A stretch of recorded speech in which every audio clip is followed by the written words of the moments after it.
Oh, no, he didn't. Girl, yes, he did. Another day, another week, another episode of Oh No Girl. Yes, thank y'all for listening. You can follow us on Twitter, Facebook, Instagram, Patreon, YouTube, and we just hanging in there. There we are. We're not even counting pandemic days or weeks anymore now, are we? I lost count after the first week, so. Yeah, so anyway, hopefully y'all still doing your social distancing thing. If you are normally listening, you can watch this exact same thing on YouTube or on our Facebook page. So we just take the audio from this chat and then we upload it. So however you want to consume us, we just appreciate you doing so. So hey girl, how you doing? I'm good. How are you? I'm good. I know we have a topic that we do want to discuss today based on just current events. We do like to try to stay current beyond what we're just going through in our personal lives. We try to stay current with what's going on in the world. But we know what this episode is going to be about. But this is you don't even know I'm about to say this. This is a tease, okay? We have a topic for today that we're about to talk about. But I want to tease that both of us are working on personal content. Yes. Amen. We might give our Patreons a little sneak peek. We can give our Patreon a sneak peek. So if you are a Patreon subscriber, we'll give you a sneak peek. But when I say we're working on personal content, that means we're working on trying to get somebody to like us. Okay? It's hard out there in these streets. It's hard. You add in a pandemic, you add in a race war, and it's like... We got to the other day, I said, girl, so much is going on. I feel like we're in the last day. So just find somebody you like enough. throw out half your list. Most of it don't even matter no more. Right. But so we'll put that on Patreon today. But when I say we're trying to get personal content, we still out here mixing and mingling, and sometimes we like to share our progress or lack of progress or trial and error or successes and failures. So, we be telling y'all stuff. But anyway, the topic we did want to talk about today is based on current events and talking about the situation of race and the conversation of race that is going on pretty much daily, hourly, new conversations that either needed to be had before, have never been had, or are being received differently. Which one do you think it is? I think it's a combination of all of them because it's not like we haven't been saying these things for years. We being Black people or whatever in this case. But I think it is finally, at least I see these messages, like I finally get this. So I think it's probably majority of that people are finally understanding like, hey, this has been a problem. We've been trying to say something and it's like, oh, my eyes, I don't know what it is. Well, I will say, I think COVID-19 has helped us all stop and kind of look at ourselves anyway. So it was almost like a perfect storm, if you will, of everybody sitting down and everybody being in tune with each other. We didn't have enough distractions to look away. Right. There are no sports to bring us together and say, you know what, the NBA Finals on. I know there's a lot of racism going on, but let's go get together and watch the NBA Finals. Right. And I think because of the pandemic, the first pandemic, it's one of those things where more people are at home, more people are online, more people, you just had more people's attention right now. Yeah, I agree. I think we're at a turning point in history though, and I think people are picking sides, which is hopefully they'll be on the good side of this history. But I think we can't talk about the race relations without talking about COVID-19. I think they're going to go hand in hand for sure. as part of this story in our history book. For sure. So we blacked out last Tuesday, but today we did want to do a topic that makes sense for what we generally talk about, which is relationships and dating. And we've seen some stories and instances of people who are in interracial relationships right now, and what conversations are they having right now. But we've also talked in the past about the likelihood of us ending up with someone outside of our race, or the unlikelihood of that. So we thought that's what we would talk about today. Do you think you could date someone not of your race? First off, that's the first question. I will answer it. I believe I could. I have dated someone that was not Black before. In that one instance, that person was very empathetic to the Black experience, because he was still a minority. He just wasn't Black, if you can say that. But he was he had an understanding of Black America's experience because of his friendships and just because of him not being from the mainland. So I would say, yes, I could. Yes, I have. What about you? Okay. I have gone on a date with a non-Black person. He was also a minority, so I mean, it wasn't. But I was open to it, but it makes me nervous the thought of it, because it makes me nervous, especially looking at these stories we've been hearing here recently. It's like right. Well, and that's the thing. Because I guess I could say it's hard enough for me to be in a relationship with with a Black man. So you add another layer of difficulty on top of that, I think. So yeah.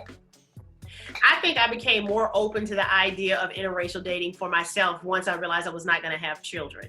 I think it's a different conversation also if you're looking to marry someone in order to have children, because then that's a whole new layer of conversation. Right. So I think once I realized I was not going to give birth to any children, it kind of opened my mind up to, okay, well, that wouldn't be a concern. And the concern I would have about having interracial relationship and having children from that is I actually do believe that you should not have to pick a side. And I see so many biracial people, because of how they look, have to pick a side. And I just would not want to have to figure out how to help a child navigate that. Yeah. In addition to just being a human, trying to navigate the world. And right. We talk about the Black experience a lot, but the mixed Black and white experience is something totally different. Totally different struggles. Probably it might be a little difficult, and like you said about the picking of the sides and choosing one side over the other. Even with, I grew up, my best friend when I was growing up was mixed race, and it's just you see their world, and it is totally different. Like it's not something that so right. It's just more challenges. I mean, Black people have already a lot of challenges, and it's not, when we say picking sides, it's not like us versus them as a biracial child, but it generally goes down to what do you look like. It doesn't mean that's how you were raised. It doesn't mean that's who you've been exposed to. I mean, so it's a lot of different variables that go into that situation. So once I realized I was not going to have children, I kind of just opened my mind up a little bit more to the idea of interracial dating. We've seen stories recently. We were talking about Eve, the former rapper, now talk show host, actress, Eve, and she has been in an interracial marriage for about, I think, 6 years, but they dated for several years before that. And she made the comment that she's been having some uncomfortable conversations about race with her husband. Now, I think people online took it because she received backlash for making that statement. People kind of, I guess, took it as she ain't never had a conversation with her husband about race before last week. And I think that's ridiculous. I took her statement as saying all of us have been having uncomfortable conversations about race with everybody, and so just so happens she mentioned she was having them with her husband right now. Yeah. But in that thought process, because when we were talking about that this week, because of what's going on in the world, one would think that obviously you're having certain conversations, even when you meet, even when you're dating. I mean, I know when I asked the person that I dated, I told him I had never dated outside of my race before.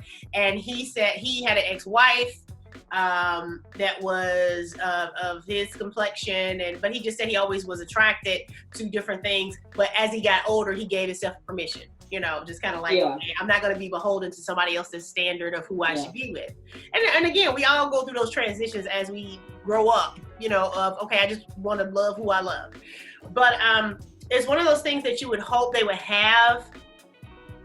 Obviously, it would be hard to have an understanding, but a respect for you having had a different experience in this country, even though they have not had it. There would be the hope that if you're open to dating me, you also have respect that I had a different ride.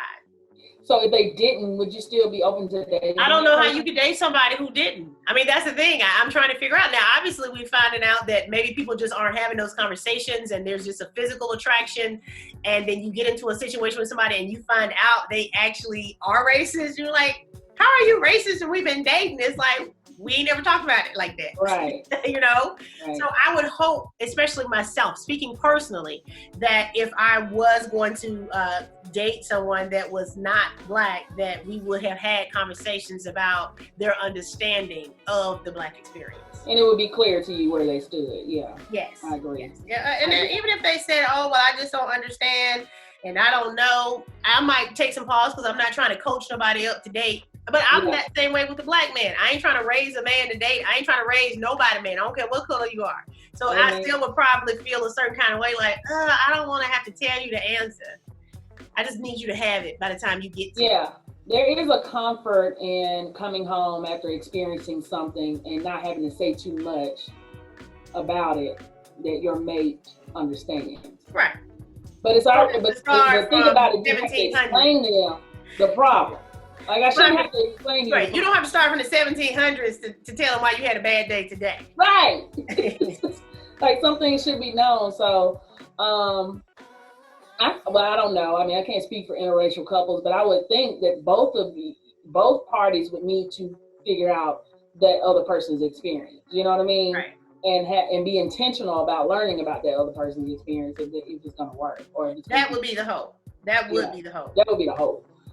When you talked about, dating someone and you don't know, it was another girl. She was, I don't know, she was young. I don't even know if she was a teenager, who put her ex-boyfriend on blast because he was having these private chats. She's a Black girl, he was white, having these private chats and saying some racial things about her or racist things about her that she never knew how he felt. It's like, why are you even dating me if you feel this way about me?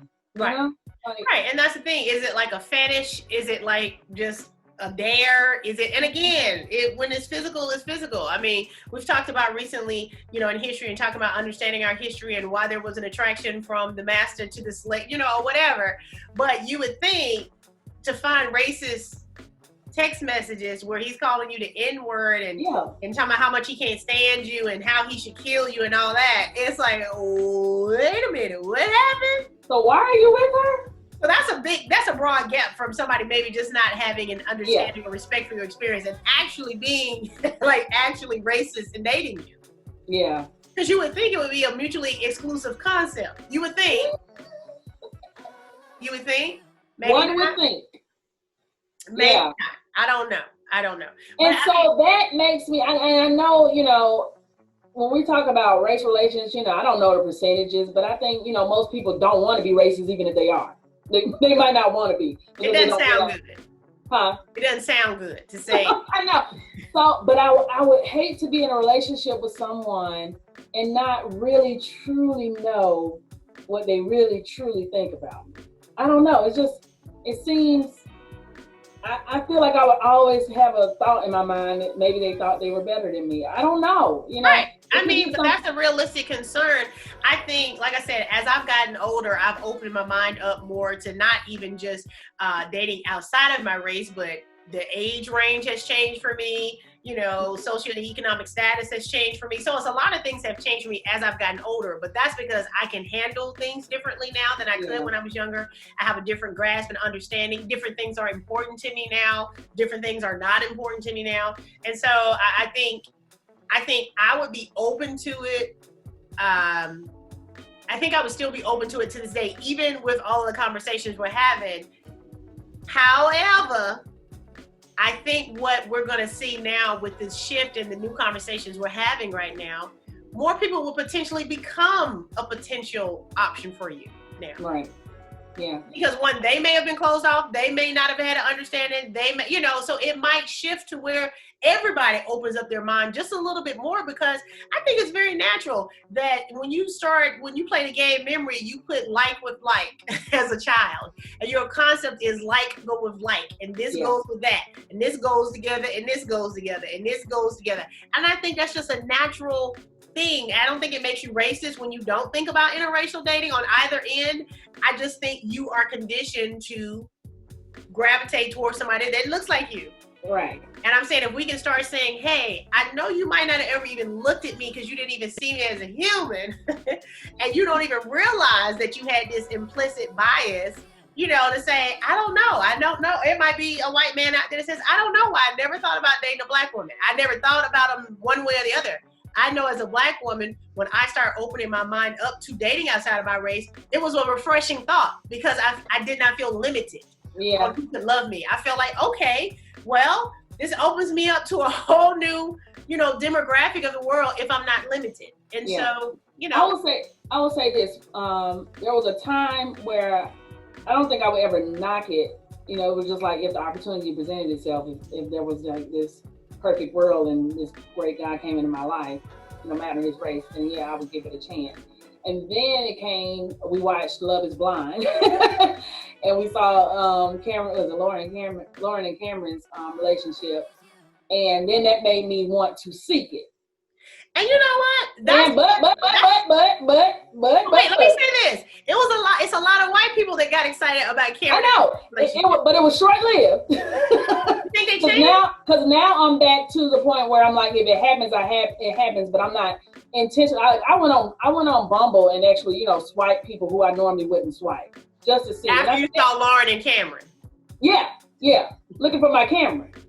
So yeah, I'm like, okay, well, I gotta find him. Right. And so I connected with a few people, but it never went beyond a conversation on Bumble. So, and then I guess with the world now, I'm like, I'm not necessarily out there swiping, you know, looking for my next Cameron. But if my Cameron came, then I would be, you know, I'd be happy. You'd be open to it. You'd be open to it. And I think that was my call to action when I opened myself to it. It was like I wanted to tell all black women, hey, you got to open up who you could potentially be loved by, because a lot of us are single, a lot of us are older, but it's because a lot of us are very limited in who we are looking at that can be a potential mate. And I just think open it up to whoever could be a great person to me. But yes, when you have situations going on like what we have going on in America, you think, what would that be like? And hopefully if we are together and we do have some basis for this relationship, I don't have to start in the 1700s to make you understand why today is a bad day for me. And like I said, I wouldn't expect them to understand. I would expect them to respect. You remember that movie, Something New, Sanaa Lathan and guy's name is Simon Baker, I think, and she dated a white guy. Was her hair something? Was her hair a part of it? She had a weave, but then she took her weave out at some point. Well, basically, she was successful. He was the landscaper. He asked her out, was interested in her. She was like, yeah, no, I'm good. She was having pressure from her parents to get married. They end up dating, but one day she had a bad day. She felt like she was being discriminated against at work, and he made the comment, something to the effect of, can we just have a good day without talking about that? Like, and she went into a rage. I don't get to take a day off from my race, and I'm sorry if it bothers, you know, and that's real. I mean, because really, don't nobody want to talk about it all the time. The only reason we tend to talk about it is because it happened again today. No, we're not talking about yesterday. We're talking about today. Right, I already, yes, that was what I said yesterday. I'm talking about today. What happened? But I think now a lot of our neighbors are starting to have that understanding and appreciation that when we do say something, we're not talking about the 1700s. We're talking about this just not happened. Like, they're like, I was sitting right here. It was like, you were. That is the thing. You were sitting right there. I think about how I was talking earlier today about a lot of times black people will try to protect our white friends from our experience. And so we don't lay it all on them. We don't tell them everything we go through. We just want to have a light time with them too. But sometimes when they are with us and something happens, sometimes they get more upset. Like, wait a minute, what just happened? And you're like, hey, it's Tuesday. Don't go. Let's just have a good time. But when they're there and they see it, they're like, what just happened to you? I remember going to lunch with a past employer, and they would never the restaurant wouldn't bring me bread, even though I had asked for it several times. They never brought me bread, and my employer, who was a white woman, asked for it once, and they came and brought her the bread. And everybody else at the table was white people, and I was sitting there like... But your employer got mad, I remember that. He got mad. Because it was like, I can't make this up. All I wanted was some bread. I'm hungry. But hopefully if someone is dating you, they are not dating you to then be calling you the N-word in text messages with their friends and talking about how they hate you. And she even said, the example we gave with this young woman when she found the text messages, that he had been physically violent with her before. and he was kind of bragging about it. And yeah, but she said they had been friends for years before they started dating. They had been dating for some months, but she knew this person for some years. Mm-hmm. So I want to just imagine how heartbreaking that would be. It's bad enough when you find out the world might not love you. It's heartbreaking enough when you find out your neighbor might feel away, or your employer or your coworker. But I couldn't imagine somebody that you were like having an intimate relationship with. That's a different level. We've had our hearts broken before, but I would think that it's a whole nother level of heart. Different type of hurt. Oh, different type of hurt. Yeah. Oh, for real. But the final verdict is for you is you're open and available to your Cameron. But if it ain't Cameron, don't come around. Don't come at me. No, I'm just open to it. It's not something I'm actively seeking, Right. But I think from Love is Blind, that is the thing. When everyone saw how Cameron and Lauren connected and just had this very sweet relationship in a crazy situation, and even to this day, even white people probably open their minds up to, oh, I never thought about dating with someone else and how great that actually could be. Not because of their race, but just because they were a great person, and I never would even looked at them before. Right. So I think it affected everybody. If either white men were looking for their Lauren, black women was looking for their Cameron, and everybody else in between wanted somebody to love them like one. If you could just look at me the way Lauren look at Cameron, or the way Cameron look at Lauren, I don't care what color you are, just love me like that. So that was a sweet social experiment that I think had some positive, outcome, and just opening people's minds up of who they could be loved by and who they can love, and that's what it all comes down to. I think at the end of the day, you're not going to love everybody. You're not going to be attracted to everybody, but just, saying, hey, I just want a good person. Yeah. That's it. That's going to call me, ask me out, take me places, talk to me. And like me? Like me? I do not care where you are from. Not that hard. Come on here. Come on. So anyway, we want to hear what you guys think. We want to hear your comments. Regardless of what race you are you open to interracial dating, or what has been your experience with interracial dating, or would you pursue it now, or has the current events of the world changed your mind one way or the other? So make sure you comment, make sure you share, because we really do want to have a conversation, even in the context of, us talking about dating and relationships and the whole platform for Oh No Girl Yes. We still are citizens of the world. So we do want to kind of, make sure we are staying on task for what we do best, which is talk about how it ain't never worked out before. Right. But now, to be socially conscious, we say, hey, it could not work out with black or white people. Same deal. That's our contribution, okay? So make sure you follow us on Twitter, Instagram, Facebook, Patreon, YouTube. Make sure you share our episodes. Make sure you subscribe to all of our channels. Make sure you comment. We want to have a conversation. Even if you have to inbox us because you don't want someone to see your comment publicly, we do respond to inbox comments. Mm-hmm. That's true. Everything? You said, do I have anything else? I was like, no, you told everybody to leave comments. I'm interested to see them. So I'd be real interested to see your comments, especially about, has your mind changed recently? One way or the other. You may have been pro, and now, after what's going on now, you're against, or you could have been against, and now you're pro, or even any time in your life. I had some things in my life that made me look at other people's interracial relationships differently, because I had never cared before, or I don't care who people end up with, but some things were told to me when I went to a predominantly white college from a white person about dating a black guy, and I was just kind of like, wait, what? It kind of made me. You said predominantly white college, right? Huh? You say white college, right? White. Okay. I didn't know if you said black or white. I couldn't. Well, I went to college, so you know what I said. No, I know, but I don't know why I heard black, and I was like, "She go." Because we don't normally say predominantly white college. We normally say predominantly black college. Or PW. Predominantly is generally, you say predominantly black. If you say I went to college, the assumption is it's white. Right. So yeah, I guess you said. Oh yeah, I don't know. Yeah, a PW. Anyway, but see, that's how we all have implicit biases in our mind. We all do. So don't feel bad that you do. Just educate yourself. Do that. Mm-hmm. All right. So we appreciate y'all listening to this week's episode. Again, we're going to go to Patreon and talk about what's going on in our personal lives right now, just a little bit. And we'll potentially be ready to talk about some of those layers of those things on other future podcasts. Again, we trying to get some content, meaning we trying to get it made. Mm-mm. Oh no, he didn't. Girl, yes, he did.